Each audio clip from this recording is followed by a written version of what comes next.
Hello everyone, it is I, Mark Major. This is the Action Figuratorium. You can see it there behind me.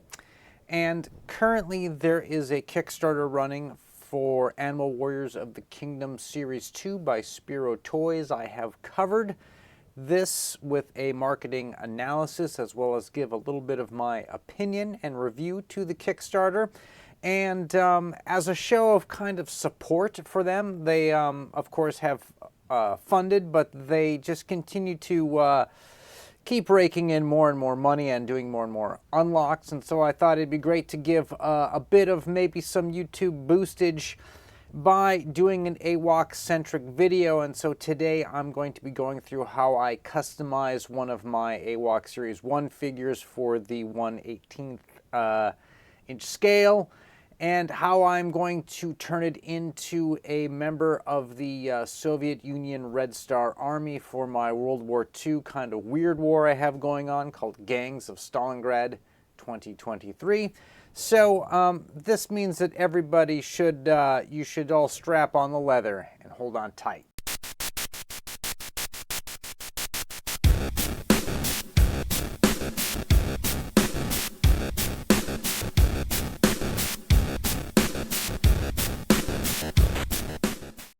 All right, so the figure that I'm going to be giving a paint upcycle to is the Laranja figure. Let's check it out. So this is the figure in the package. You can see there what it's this gorilla guy, and he comes with an axe and a hammer and some armor, chest piece, a belt, and one piece of shoulder armor. Of course, to make this guy a member of the Soviet Red Star Army, we are not going to be using the gorilla head. Instead, we're going to be using the moose head, as well as swapping out the gorilla feet for hooves. So that's this is what the figure looks like in moose form. You can see the hooves there, and you can see it has come with these huge, crazy weapons.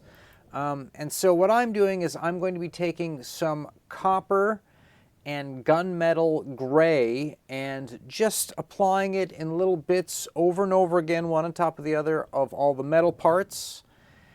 And here's what they look like. I'm also taking the belt, and I'm going to do 2 tones of brown on it, a light brown and a darker brown on the pouches, lighter brown on the belt, and then kind of go over the lighter brown with sort of a dark brown wash. Here's the armor. Also, of course, gave the leather a little bit of backing. The axe, this is how it turned out, with just a little bit of constant overlapping of the gunmetal and the copper.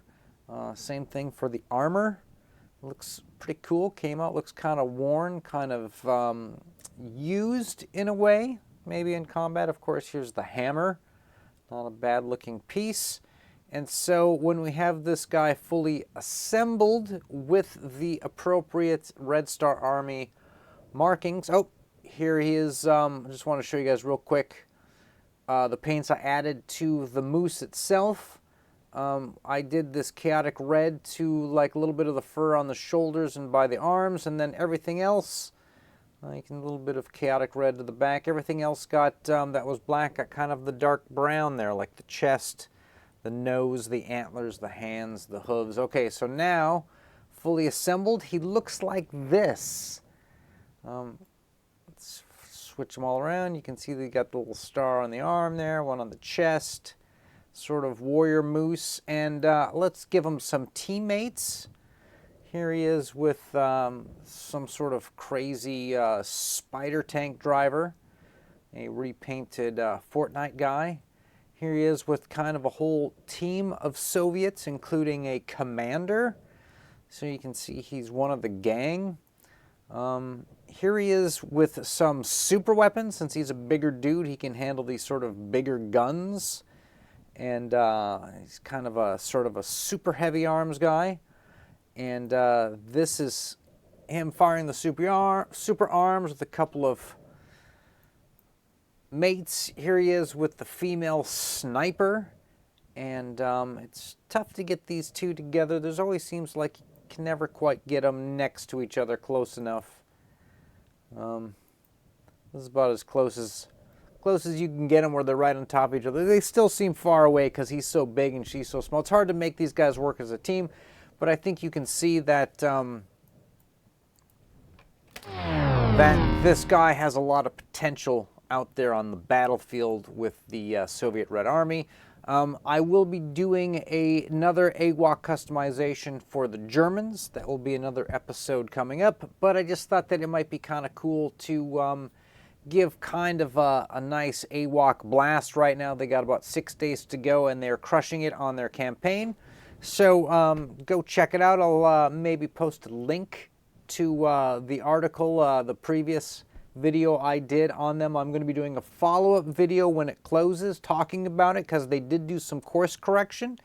They did change the campaign a bit for the better, and it seems to be winning out. So congratulations to Spiro Toys and their campaign, and we'll make sure you get a link to that on Kickstarter as well. So everybody made it this far in the video, thanks a lot, and you know, stay charged.